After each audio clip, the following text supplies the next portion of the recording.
Hello and welcome to Frodo's Live. Today I'll be going over air and my elemental mage and Wolcen.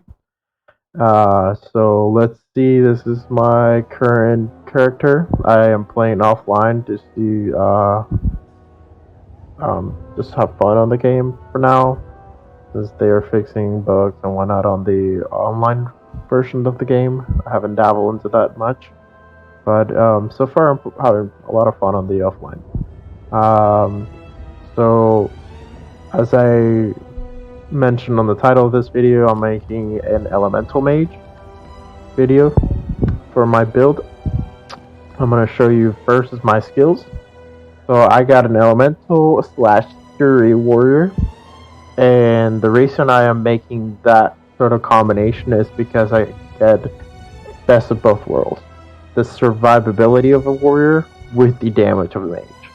And the spell combination that I got is the Wrath Path for movement, Anomaly for crowd control and grouping enemies, Tears of the Thelia for damage and area of effect, Blaze Storm pretty much just for area damage and also crowd control, and survivability, healing, and etc. We'll go over the modifiers of the spells in a little bit. And Consuming Embers. Consuming Embers is for ranged attack if you need some. Just so you're not sitting waiting for X to happen in order for doing damage. If something is like a melee, like boss or something that's doing extreme amount of melee damage and you want to just deal damage from far, you have that option as well. But this build mainly focuses on area of effect, grouping your targets and doing AoE on top of that. Also a focus on fast clearance and really fast, like, getting through maps. So for example, like on my Wrath Path, I have the requirement that I will suggest is for the charge skill changed for no longer. So you know, it increases the rage cost, which is something you want, and it also charges as long as you have rage, which is also something you want. Anything else is optional, so pretty much you can play around with everything else however you want. That's the only one that I will say is a requirement for this build. And the reason for it is, for example, if you cast, then you cast, and you cast again, see how fast my willpower goes into rage. But now I want to go to the next mob, and then I cast, and cast, I cast again, and then I want to keep moving, and I want to do the same thing over there. I want to cast, and cast, and then I want to go back. It's not possible. And I want to do the same thing, cast. But now, you see, like, since I didn't charge long enough, I didn't have enough rage. Or enough willpower, my bad. But you see, as I charge really fast, very far, I can convert all of that rage into willpower. Or, if you're in a tight spot where, you know, you got all that rage built up and you need to get rid of it, and you still have plenty of enemies around, that's what you got Blaze Storm for. It will deal damage indefinitely as long as you have rage, and will turn all that rage back into willpower. And so the next one is Anomaly. The ones that I suggest, or I will say the requirement for the build, is the increase the area effect, pull more enemies together, and skill duration to increase the duration of the skill, and allow 2 vortex to be cast, and also increase the afflicted alignment on this enemy. So why is that a requirement? Because you want, when you class your Tears of a Teal or Blizzard, you want this alignment freezing chance to go higher than 10%. You can freeze your target inside of that, and you can get the maximum amount of damage inside of that, pretty much inside of your anomaly. So you're gonna get 100% like efficiency of your anomaly and 100% efficiency out of your Blizzard or your Tears of a Teal. Sorry if I'm mispronouncing that. English is not my first language, but I mean, I manage. So next one is Blaze Storm. The ones that I do say that is a requirement for the build is the can be held for a long duration of the skill. So you can just, as long as you have rage, you can hold the key or the button and just keep bombing Blaze Storm. And also it converts from physical to frost damage. Very important because, as I mentioned, this is an elemental build, so we're gonna be dealing mostly elemental damage. So frost damage is a must on that Blaze Storm. Next, we're going over to the Amber. So the Amber, the one that is required is make sure that you get Objects of Desire, so it gives you a buff for elemental. So it increases pretty much for you and your allies, you get an increase of fire damage to everything. So if you looked at my, for example, my Blizzard or my Tears of Ithilde is 1957. If I cast, then now it becomes 2347. So I get an extra 400 more damage. And any damage is good damage. And all you require is just for one simple cast, and you got that. For the only thing that I will like is kind of a cooldown. It doesn't really show any kind of cooldown for as long as it's just sitting there for a little while and then it goes away. But I mean, it's still like kind of an early release of the game, so there's a few things that are kind of working weird. My passive skills. This is something that I've been building on myself whenever I have time to play the game. There's a few that I will suggest for the build, and I will say that it's a requirement for the build. And so that will be on the Sentinel, the Convert Operative that gives you 100% dodge for survivability. The 100% critical damage from the Assassin tree. Right here on Merciless Lethally. The wild card for 60% critical hit chance. So you want to have a higher hit chance so you can get that hit damage. I will say Warmonger. I haven't been able to get to it yet because I was experimenting with other things, but Warmonger for more global life leech is always a good thing to have. I will say that max willpower and range is optional. So on the residual energy, I will say is a must-have for a 30% increased damage on spells. And also this little guy down here, meditative focus, gives you 25% more based on how far away the enemies is. So as long as enemies are 6 meters away from you, they will take 25% more damage. So then we go in for Dire Junter, which is like the maximum survival skill. So pretty much what this does is like if you're fighting a boss and it's gonna one shot you, you survive and you're able to heal back. And then Warmonger, and I think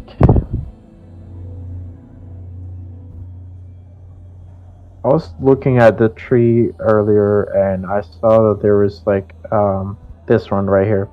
So from this, I will pick this as well from this tree over this because the 25% to enemies with imperative movement, if you're already freezing them, that applies as impairment because they're frozen, and then they will take 25%, and then you can increase that also to increases the chances to score in the frost damage by 20%, and also the 25% Estige chance to score on ether damage. You don't need the ether damage, but definitely pick up the freezing one because all you want to make sure the target is frozen in place.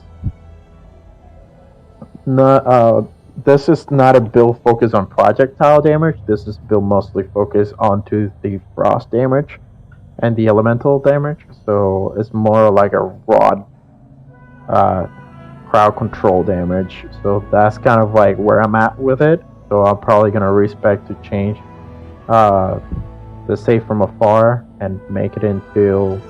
I mean, I could keep save from afar because even though I still have the embers, so as long as I'm far away from the enemy, they still get the 175 damage. But I also have something that I mean, this is all projectile damage right here, which is I have 4 points that I could be using in a much better. Like I could be getting more and more efficiency, or I'll just say more value out of those points in other places. But this is an early build still, like a elemental build. I've seen other builds that people have done, very fun to play and whatnot, but I haven't seen anyone done an elemental build as well. For gear, right now I have this really nice sword that I got the other day. It's not. So I was using another sword or a dagger before that I sold because I have a better dagger now. But it had more of like elemental damage. The sword kind of has more raw damage in total, so the total damage is from 124 to 190. But this is not the best in slot for this build, and the reason why is because we're building for elemental, right? And then you see fire damage there. Yes, it's good to have, but I will prefer like my belt, 21 material damage and 21 spell damage, or like, for example, I will prefer to have spell damage, or I will prefer it to have elemental damage, just like my ring here. So 20% elemental damage, I will take that over 30% fire damage. Because that elemental damage, as you see, there's 3 schools of damage. There's material, elemental, and occult. Fire, frost, and lightning all fall under elemental. So if you have elemental and you happen to pick either, and this is also a very versatile build, so if you want to switch from frost to fire or from fire to lightning, and based on your primary weapon, you can do that, or based on that. So that's why pretty much everything else that I have focus around either regular damage or elemental damage, because since I am mostly an elemental, getting those spell damage, it buffs all that damage is also applied to every single one. So even you see in certain spells you get different types of damage. So when you go more in detail to the spells, for example, in this Tears of Ethiel, you get damage for fire damage, you get frost damage, and you get ether damage. So the main damage is coming from frost damage, which is from 1800 to almost just 18 to 1800, 1802 to 1809. But then you get fire damage from 34 to 68, and ether damage from 63 to 138. So you're pretty much dealing damage from all 3 sources of elemental. Same applies to the other spells. This does fire and ether damage on Anomaly. So the whole overall damage, your total damage, is a computation of both in total damage. So having that earpiece that rather than completely buff in one area, it buffs all the areas. I've been getting really nice drops on occult damage percentage, so I want to see if I can make like a build around that. Another thing that I want to try is I haven't done it yet, but I mean I have the aspect of apocalypse, aspect of war activated, because it seems like a fire damage dealer, and since my build is around frost and fire damage, I want to see if it gets buffed from that as well. I haven't tested yet, and I don't know if that's gonna be something that it will make a difference or not, but based on what I've seen and the damage output and certain like abilities in this aspect, it's I have to do a test, but it would be nice if like your base build actually contributes a percentage to this sort of aspect, damage sort of type. So I mean, there is optional that appear, which is the branded burst and blood silver for a little bit more damage, based on if you want to play around with those mechanics. That's optional, but I mean that's where I'm at with the build. I also picked which time can heal. So pretty much like whenever you hit an enemy affected with ecstasies, they take 100% damage again after 1.5 seconds. So pretty much whatever damage they take during that pretty much cooldown of 1.5 seconds, they will take one more time. So it doubles all your damage. And I think I mentioned Dire Justice already for complete survivability. So if you take that one shot hit from a boss at the end of the run, you kind of have that ability to heal over time, and also you got that 100% dodge right here, so you can get hit once and you can dodge once, so you 2 times survivability there, so you can survive 2 one-shots if anything. But I mean, we're pretty tough, about 1700 health. And also, I build mostly on my primaries. I picked all resistance score and health.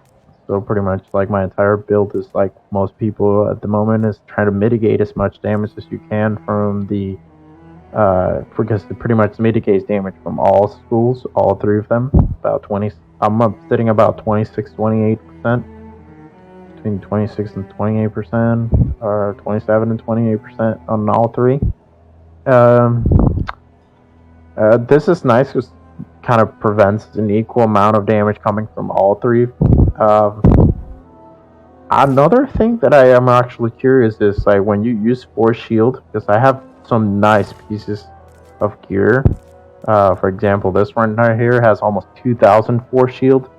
I don't know if that Force Shield actually mitigates damage from all 3, or it's specifically weakened to a element. I don't know if that will be a thing, that the Force Shield. But I mean, when I used it before, it seems like it mitigates some damage. As well, I don't know how much does the shield mitigate, because usually every other game that I play with a shield, it's kind of a spell or an ability that you cast a shield upon you. Like, for example, like on the warrior tree and whatnot, you got Juggernaut. So when you cast Juggernaut, you have, you know what I mean, you mitigate damage or you deflect damage or something like that. But with that shield on your gear, it doesn't really say like whether you mitigate damage with that shield, because if not, you can stack up the, like, I don't know, 3 times your health on shield. And I mean, I had it earlier during the game where I had so much shield that there was like almost twice my health, and with passive points that I built around was like shield regeneration was like nuts. It's like when you go here on the stats and you go down to your life leech, health regeneration, out of 17,000 health, I only have 108 per like second. I will say it doesn't specify per second, but for shield, I have almost 1,400 per second. So it's like I only step away from the target for a few seconds, and I get a tremendous amount of shield back. So it's like the regeneration of shield versus health is insane. So I don't know if like making like a massive shield will make it more survivable than having a ton of health. I mean, the problem with health is if you get hit by a poison or ren, it'll deal damage over time, so it could heal you as well if you don't heal it. But and I ran and poison goes through shield as well. So even if that shield mitigates most of the physical and other types of damage, I think poison and ran still goes through it and affects your health directly. And if you're fighting really, really high level mods, if that ran gets through that shield, it's gonna melt your life in probably 2 seconds if you don't have a lot of health. I mean, that's where I'm at the moment. I'm only level 53. Let me know if you guys liked the video, if you guys have any suggestions, any questions, and any ideas. Feel free to try it out. And thank you for watching, guys. Until next time.